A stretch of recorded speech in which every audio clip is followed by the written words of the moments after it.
All right, welcome to our webinar on how to integrate a crypto token in your website, in your business, and do a token sale.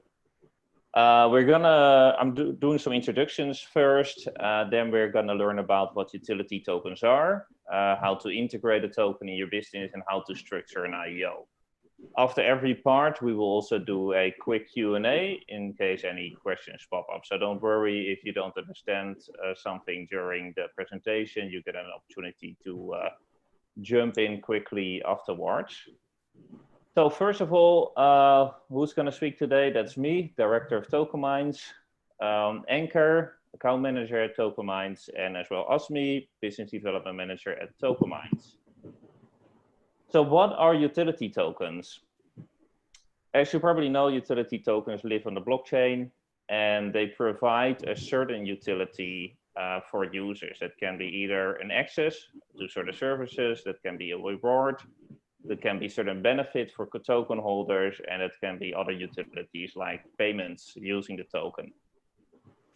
So good to mention here is the difference between utility tokens and security tokens. So they both live on the blockchain.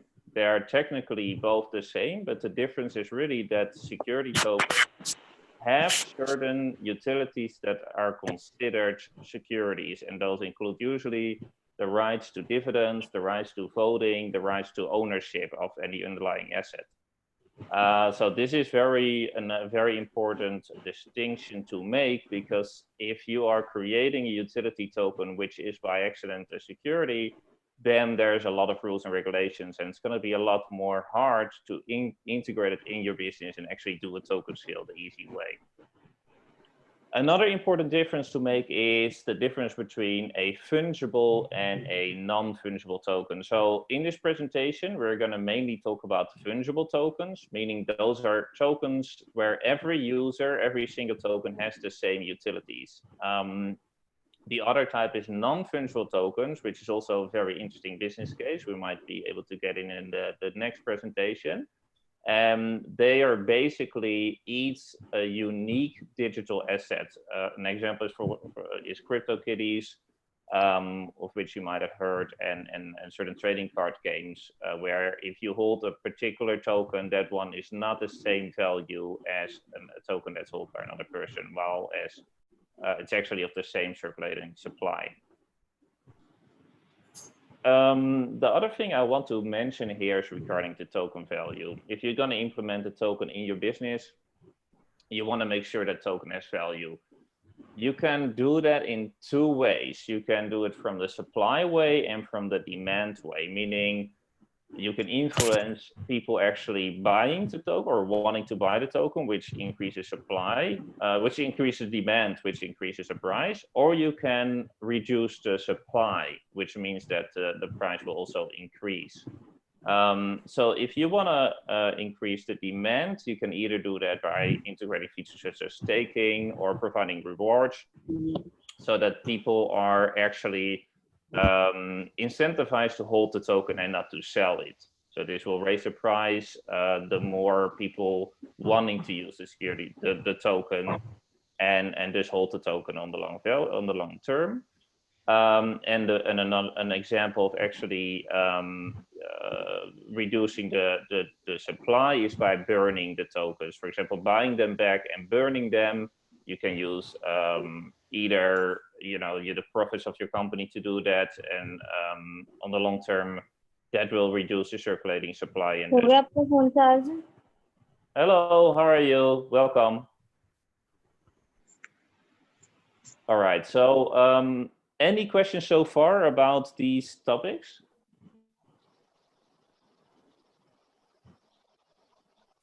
Okay, then I'm going to give the word right now to Ashmi, who's going to talk a little bit about some token integration examples.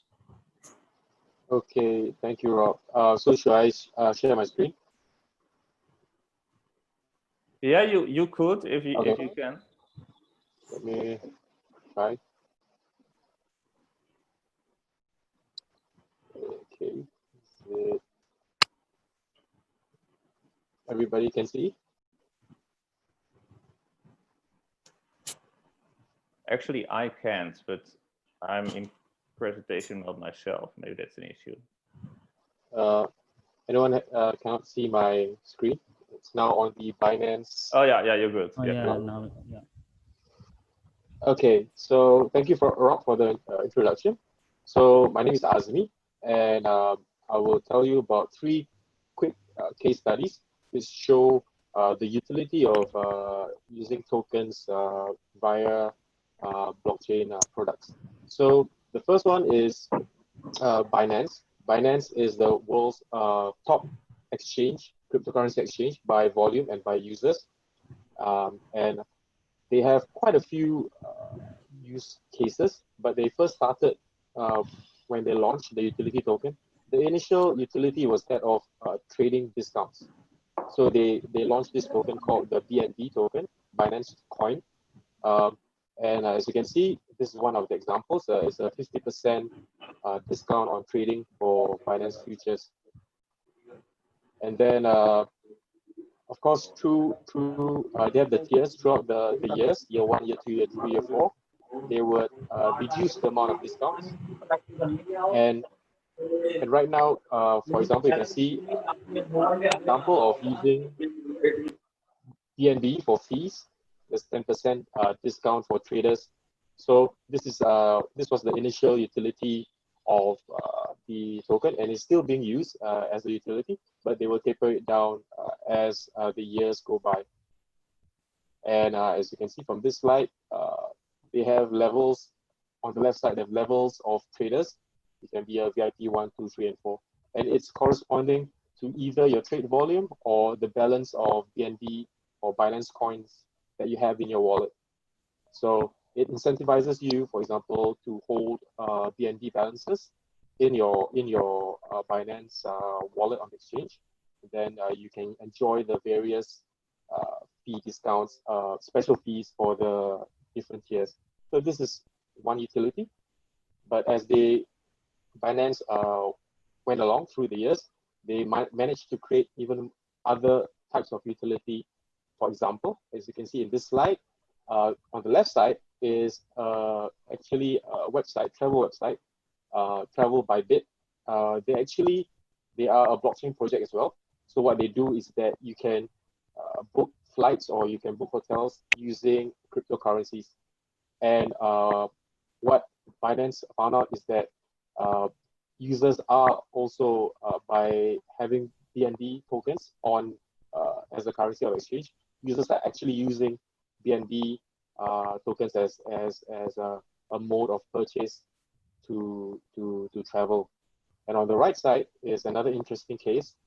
This is PandyX. So PandyX is another cryptocurrency project, which what they do is that they have POS machines, point of sale machines, all over the world, and they allow people to, let's say, for example, buy groceries using cryptocurrencies. And as you can see, there is the BNB being used as well. And this is one utility for merchant payments on the blockchain. And as we go along, BNB found that there's other utilities that people are willing to utilize the coin for. This one is Gifto. It's a Taiwanese blockchain company. And what they do is that they allow people to send gifts or receive gifts, online gifts to each other. And they allow the use of BNB tokens as a mode of purchase to buy the gifts. So for buying virtual gifts is another utility which evolved through the increased users in the ecosystem. And going next this is an IEO platform by Binance called Launchpad. So this is basically users who have BNB holdings and who are already on Binance as users. They're able to participate in IEO offerings on Binance itself. So because the previous KYC checks all have been done by the exchange, so it's easy for them to transact and quickly join in the IEOs in which they are passionate about. So this is another utility from the Binance ecosystem. And last but not least, one other utility is that you can actually hire freelancers via this website called Can Work, and then you can use BNB as one of the tokens to transact to pay the freelancers, as well as the other cryptocurrencies as well. So as you can see, because of the wide use of BNB in the beginning, and then there's quite a few of token holders, the utility can evolve from your initial stated utility, and then it depends on how you think about your project and how you want to expand your project. So we can help you along the way in this sense. And then yeah, so to just expand, these are the myriad of companies and blockchain projects which are part of the BNB ecosystem, meaning they either accept BNB or you can get cashback rewards via BNB coins and tokens. So just to give you an idea of one case study, and in terms of numbers, it's one of the most widely used utility tokens in the world. There's an estimated 300,000 token holders for BNB right now. So let me move on to another project. This is a Singaporean project called PolicyPal. It was founded in 2016, but they did their IEO in 2018. So I did a bit of a check. I realized that from 2016 to 2017, they had a number of users, but they weren't global in a sense. So in 2018, they did a token raise, and then they raised US $20 million. And then that kickstarted their user adoption, so to speak. So what they do is that they develop blockchain-based insurance products where you can get bite-sized insurance based on your certain use, because the fact that they will pool your premiums together with other users on the blockchain. So what they did was that they had a wallet called the PAL wallet. PAL is their utility token. So the thing about this application is that you can use US dollars, credit card, or you can also use PAL. But if you use the PAL tokens, you get a 50% discount. So that is the incentive for the utility of the PAL tokens. And here are some of the examples in which you can utilize it for. One of this is it's called Right PAL, meaning this is for rainy days.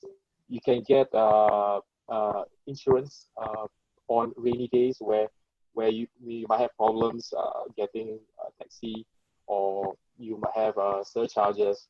So these are, like I said, bite-sized insurance where they can pull from the premium from the pool that they have.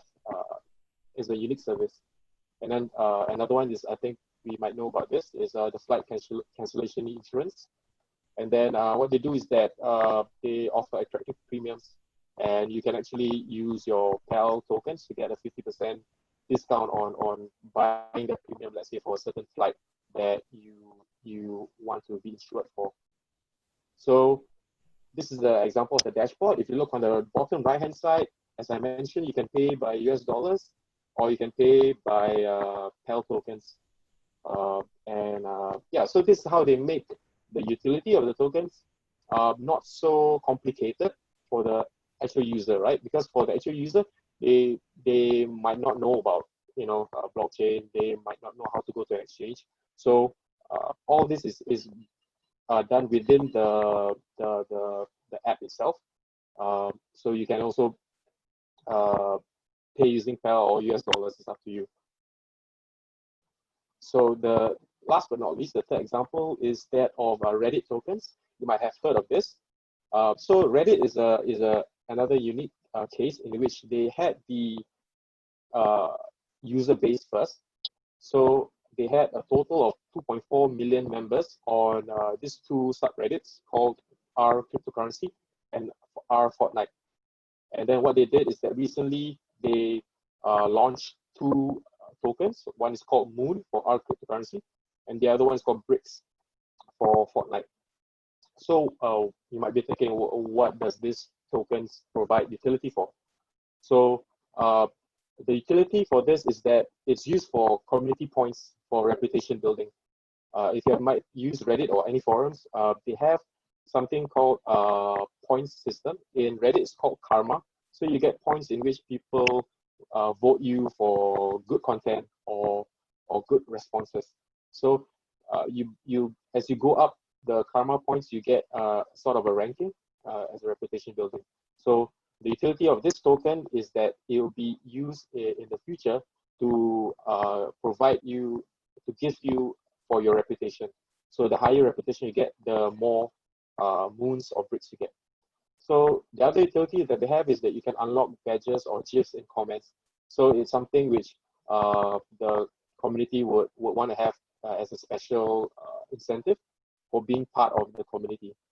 And the most interesting part to me is that it's used for voting and polls, in a sense where the community itself can control how they want to vote and how they want to distribute the token, actually. So how they want to token burn and who to get, maybe the founders to get more. It's totally decided by the community. And how do they vote? They vote using the cryptocurrency bricks and moons. So this cryptocurrency is on a testnet on Ethereum. It will be launched on the mainnet, aka the real Ethereum blockchain in 2021. Yeah, so this is an example how on the left side you can see the vault. The vault is basically the wallet. This is on every Reddit app that you have. You can access and launch your vault. And on the right side you can see the distribution and how you can transfer to a friend. So it's really simple. It's just like, because people are used to sending digital money right now, so they make it really simple for you. You don't even need to know any special, you don't need to go to any exchange or whatever. It's all inbuilt in the app. Yep, so that's the 3 case studies that I have. Does anyone have any questions regarding the case studies?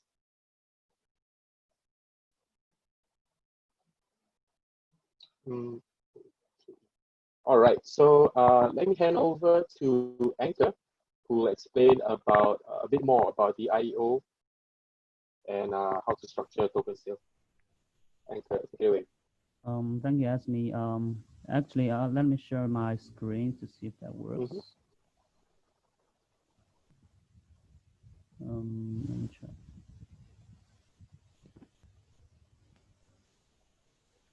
Okay, then click stop Can you share. see my screen?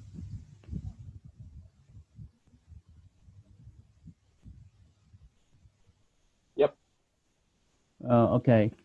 So, so let me introduce more, explain more how actually to structure a token sale or IEO. So let's first from the introduction for the IEO concept. So IEO stands for Initial Exchange Offering, and it's a quite unique cryptocurrency fundraising method. Startup companies normally use IEOs to raise capital to fund their business ideas. And the process is actually quite simple compared to other fundraising solutions like IPO or crowdfunding. A project will first get a concrete business idea and decide to create a token with proper utility that serves the whole idea which tied to that project, like also Rob just introduced. And then they need to make a sufficient IEO marketing plan and then partner with an exchange that is qualified to sell the tokens. So investors then will buy the tokens to fund the development and growth of the project, and hoping that the project will successfully be done, and then cause a price increase of the token, then they can get profits and benefits from investing. For example, so to make things more clear, so if you have the idea to create a blockchain-based game that use tokens as in-game currency, you could host an IEO for sure. Then you will sell your gaming tokens through an exchange, and investors will want to buy because they believe the game is going to be a success. That is how normally an IEO works. So let me also introduce more about actually the background. So actually before the IEO, we had the initial coin offering, which is called ICO. That was very hard from 2017 to 2018. Many investors made over like 10 times or even more profits from the returning by investing in ICOs. However, as the space growth things changed, So the surge of ICOs to the market created a bubble that has since burst, and many investors are talking a new approach. During 2018, the crypto spaces become more mature and ICO performance dwindled, and investors turned more wise, and they focus more on the quality of the project. So if it has a good prospect and team, strategy, and the renewable concept in the project, these are very important elements. So to revive the ICO scene, the exchanges began to host ICOs on their platforms. That is where the name changed from ICO and the initial coin offering to initial exchange offering. So what we are talking today, the IEO. As exchange were new hosting or were not hosting the capital raising initiatives. So let me explain more. So we have some benefits from IEO. So first, for the IEO, we only concentrate on the promising startups on major exchanges. So coin offering is costly and will cost a lot of money, for sure, and time. And the developers prefer to work with major exchanges with a reputation and a determined permanent user base. So here you can see the coin market cap, which is the biggest exchange listing website. Sure, they also list the coins. But here the exchange data, you can also find the coin market cap. Here I list the top 5 exchanges which are very with high reputation in the markets. So as Binance and Huobi and the Bitfinex. And for the IEO, actually, we only normally we only suggest to do on those top 50 ones. So which have good performance, good quality of users, and a good support team, something like this. And also for these exchanges, that actually should we recommend to do actually the good those good at IEO, because some of exchanges actually they are not involved in IEO. So you can see here the report. Some data connected from the markets, like the good performance exchanges recently. So you can obviously see that some exchanges like Token, Binance, Probit, Xmarket, they actually take the most part of the market with the best performance. So that is also well suggested. So first, we make sure the project is promising with a good business idea, and then we choose the major exchanges which actually outstanding in the market. And third advantage actually is, while these exchanges, the project team will save time on their all these KYC and ML session, which may take a lot of time if they do a normal fundraising. They need to spend time on check all the investor profile. They will see, okay, if you are accredited or something like this. And also for the exchanges, they will do this for the projects. And sure, this will also save the time from for the investors, because investors knows that for these big exchanges, normally they will first vet the project, and also they will do a very strict censorship on the project listed or gonna to do IEO, and then they will only pass the good projects. So that's why investors all prefer to invest actually in IEO instead of ICO and normal fundraising. So let's go to the next part. This is some briefing the IEO timeline. So in general, that the IEO consists of 3 parts. So first is the planning phase. Like I said, we have already a strong business idea in mind, and then we come up with the document work, like the white paper, which will include the utility and tokenomic information, normally which is provided by technical guys, and then better also to do landscape due diligence report, because normally if we want to actually do the IEO, successful IEO, we should know the market, like the performance, like marketing efforts that each project did to drive the success. And then is all the other thing that we need to think about before the IEO, like the token allocation, how much tokens were used for the fundraising, how much were being used for the company reserve and marketing, etc.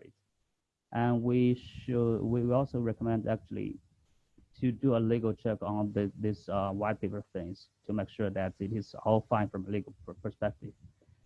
And then it's time to select the exchanges. Like I said, we can choose the major ones which did IEO performance, good IEO performance, and then it is actually the second part, like a build up phase. Then it's actually some marketing we need to do before the IEO really starts, like essential things like community building, like community growth and PR publication, correct aids, and influencer community promotion.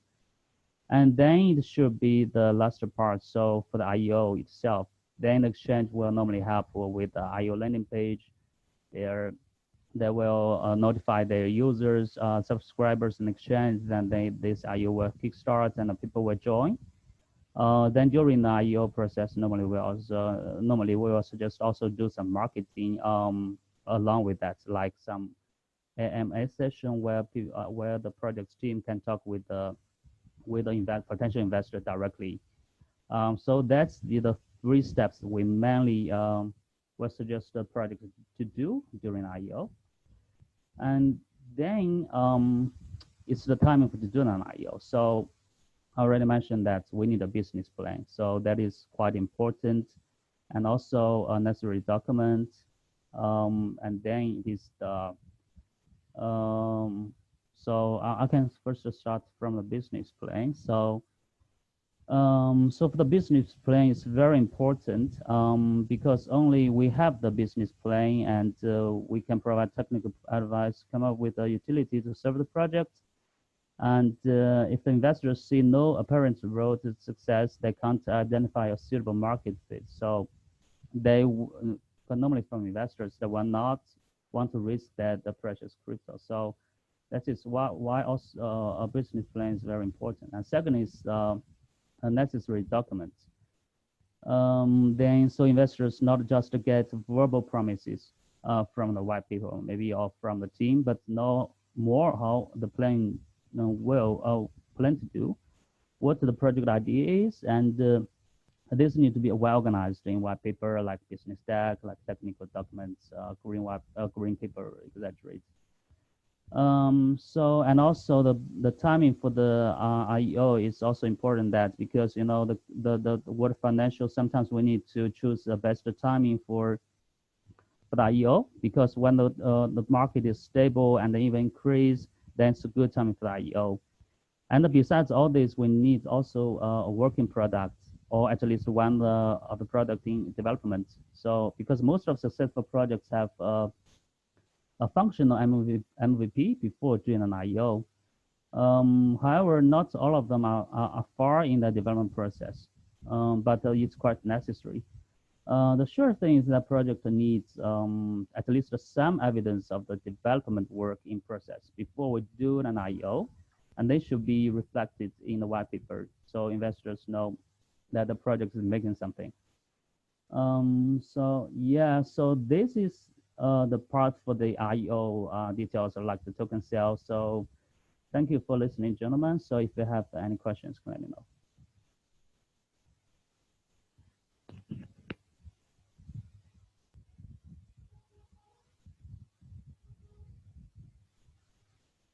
Okay, no questions. Yeah, let me close it off then. So I don't know if you guys can see my screen right now. Yeah. All right, good. So a little bit about TokenMinds. We have been in the industry since 2016. We've been part of the major token sales like Remy, more than 20 million raised, Celsius 50 million, IOTW over 1 million. We've been voted the #1 IEO marketing firm 2019 by Hackernum, and we have specialized IEO package already starting at 1 Bitcoin. So let me get to the participant. I don't know if any